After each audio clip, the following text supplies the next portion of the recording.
Hey gang, Rob McKinnis, Partner Director of Sales, Research-Based Solutions, back at it with the RBS Sales Minute. I first want to again thank everybody for the commentary on the videos. We do appreciate it. Keep them coming. If you like what you see, give us a thumbs up, like us. Also, share the information. Share the information via Facebook, LinkedIn, Twitter, doesn't matter. We would love for some of these videos to go viral just so that we can help out as many sales professionals as possible.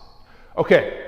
Today I want to raise awareness around another issue that may actually be blocking your sales organization. So sales leaders, HR representatives, listen up. I want you guys to hear this because this is an issue that if you're not aware of it, you may not know it exists. And before I jump into the actual issue though, I want you to walk with me through a brief exercise. So first thing that comes to your mind when you think of sales and sales professionals. What's that first thing that comes to mind when you think of sales or sales professionals? Now, some of us may think something positive, opportunity, success, money, challenge. Others, though, may not think the same way. There are some of us that may think something negative, like used car salesperson, pesky telemarketer. It just may have a negative view, negative connotation associated with it. And I know where it comes from. Society has impressed upon us for a long period of time that selling is bad, right? And if you're part of that sales profession, if you're part of that crowd, people may want to avoid you altogether. But here's the thing I want you to understand, and it's very easy to understand. We're all sales people, whether you realize it or not. We're all salespeople, and I can prove it. The job that you're in right now, assuming that you're employed, the job that you're in right now, you had to go through an interview process for that job, correct? What do you think you were doing on the interview? You were selling yourself.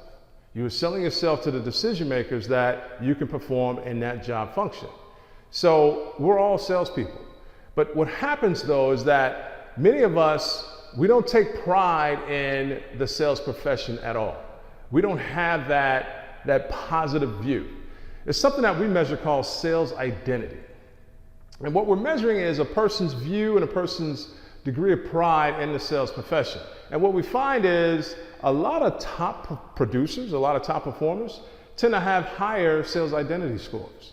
Then there are others that don't. And guess what? They tend to be lower or mid performers. And so I want to encourage everybody, if you have a negative view about sales, let's start working on that, because sales is a very noble profession, just like any other noble profession.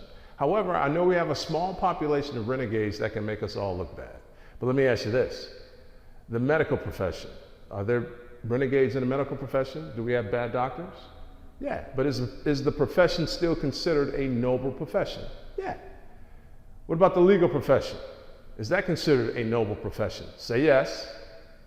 But are there a small population of attorneys that can make everybody look bad? Absolutely.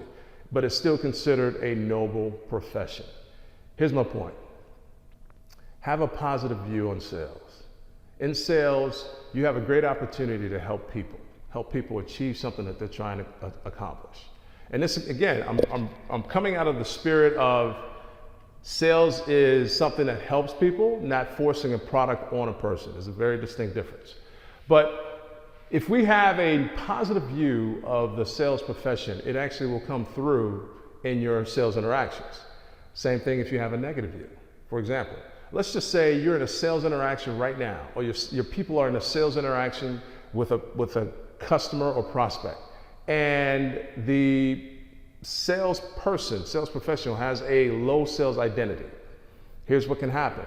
When they're in that interaction with that prospect or customer, and they may recognize and uncover an opportunity, instead of raising awareness to that opportunity, what can happen is it can mentally block them in their sales interactions. Here's what I mean. If you have a sales professional that is in their interaction with a customer and or client, and that person recognizes there's an opportunity here, and if they just raise awareness to the opportunity, it may lead to an increased sale or cross sale or even a sale altogether.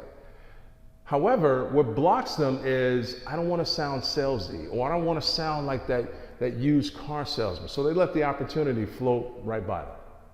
And if you have a number of sales professionals that think this way, there's a significant amount of opportunities floating by your organization on a daily basis, which can lead to weaker sales or flat out horrible sales. So obviously we don't want that for you. Obviously you don't want that for your organization. So you want to work with your organization in helping them understand their sales identity. Help them understand that selling is noble. Okay, if we can help you out, we'd be more than happy to. You can reach us at researchbasedsolutions.com. We'd be more than happy to help you with the engagement of your organization. Also help you identify some of that sales identity, some of the sales identity crises that may be existing in your organization right now. So feel free to reach us at researchbasedsolutions.com. Again, I'm Rob McInnes, Partner Director of Sales, Research Based Solutions. Thanks again for watching.